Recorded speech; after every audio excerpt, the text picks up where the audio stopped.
केवळ बारामतीचे नव्हे तर महाराष्ट्राचे विकास पुरुष, आपल्या सर्वांचे नेते अजितदादांच्या दुर्दैवी निधनाच्या नंतर बारामती विधानसभेची पोटनिवडणूक आज या ठिकाणी होते.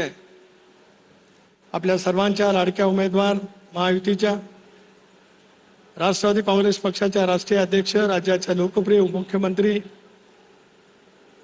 आदरणीय सुनेत्राबाईंनी, व्यासपीठावर उपस्थित असलेले आमचे ज्येष्ठ सहकारी श्री प्रफुल्लभाई, ज्यांनी नुकतंच या ठिकाणी आपलं मनोगत व्यक्त केलं, ते महाविकास आघाडीच्या नेत्या खासदार सुप्रियाताई, शिवसेनेचे नेते उदयजी सामंत, छगनजी भुजबळ, मुश्रीफ साहेब, राज्य मंत्रिमंडळातील सर्व मंत्री महोदय, विधिमंडळाचे सर्व सन्मान्य सदस्य भगिनी, जय, सर्व सन्मान्य व्यासपीठ, पत्रकार मित्र, वाहिन्यांचे प्रतिनिधी आणि या सांगता सभेच्या निमित्ताने आलेले सर्वच बारामतीकर, राज्याच्या कानाकोपऱ्यातील दादाप्रेमी नागरिक बंधू भगिनी आणि सहकारी मित्रांनो,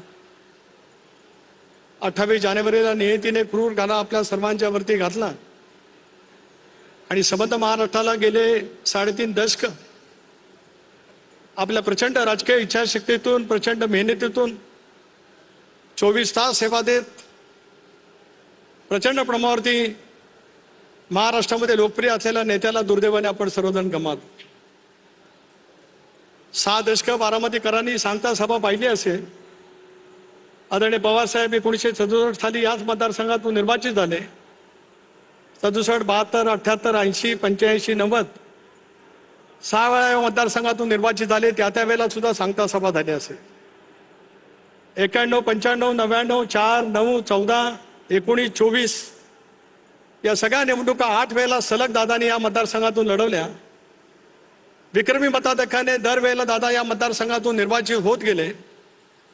बारामतीकरांनी जो दृढ विश्वास त्यांच्या नेतृत्वावरती ठेवला, त्यामुळे चांद्यापासून बांद्यापर्यंत पसरलेल्या या महाराष्ट्राच्या कानाकोपऱ्यामध्ये ते फिरत राहिले.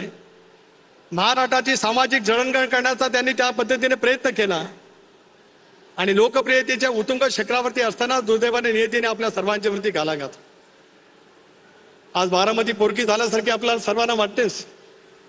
आम्ही सर्वजण कोकणात असू, मराठवाडा असेल, विदर्भ असेल, उत्तर महाराष्ट्र असेल, प्रत्येकाच्या मनामध्ये एक दुर्दैवी पद्धतीची हळद त्या ठिकाणी आहे की आज दादा आपल्यामध्ये नाही.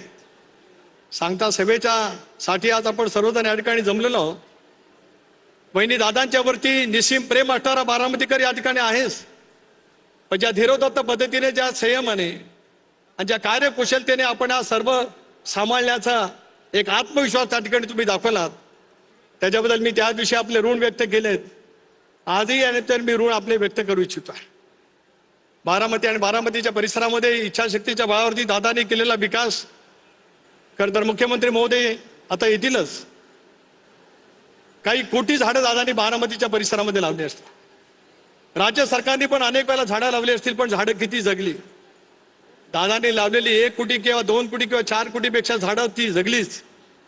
दरवर्षी वाढत त्या ठिकाणी गेली आणि या झाडातल्या प्रत्येक पानातला जो काही श्वास आहे, ते प्रत्येक पान ज्यावेळेला श्वास घेत असेल त्यावेळेला दादांची आठवण आल्याशिवाय त्या पानाला सुद्धा राहत नसेल. या सगळ्या परिसरामध्ये